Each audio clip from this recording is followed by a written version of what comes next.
ഭാവനയുടെ scan report ഞാനിപ്പോ കണ്ടിരുന്നു. എന്തുകൊണ്ടാ ഇങ്ങനെ സംഭവിച്ചെന്നറിയില്ല. കുഞ്ഞിന്റെ പൊസിഷൻ മാറിക്കിടക്കുക.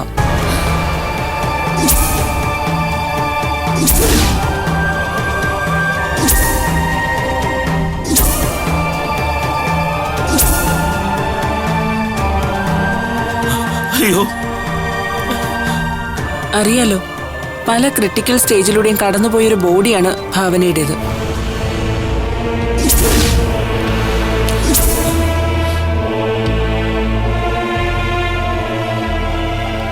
ഒരിക്കലും ഗർഭിണിയാകില്ല എന്ന് കരുതിയ ഭാവന ഇപ്പൊ ഗർഭിണിയായത് തന്നെ മെഡിക്കൽ സയൻസിന് ഒരു അത്ഭുതമായിരുന്നു. എല്ലാം ദൈവത്തിന്റെ മാത്രം ഒരു അനുഗ്രഹമായിരുന്നു.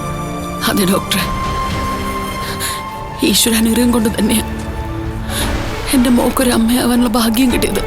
ഈ ഈശ്വരാനുഗ്രഹം ഭാവനയ്ക്ക് എന്നും ഉണ്ടാകുമെന്ന് തന്നെ നമുക്ക് വിശ്വസിക്കാം.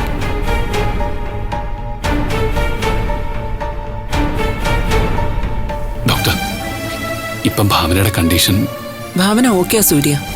കുഞ്ഞിന്റെ കാര്യത്തിലാ ഞങ്ങൾക്ക് കൺഫ്യൂഷൻ.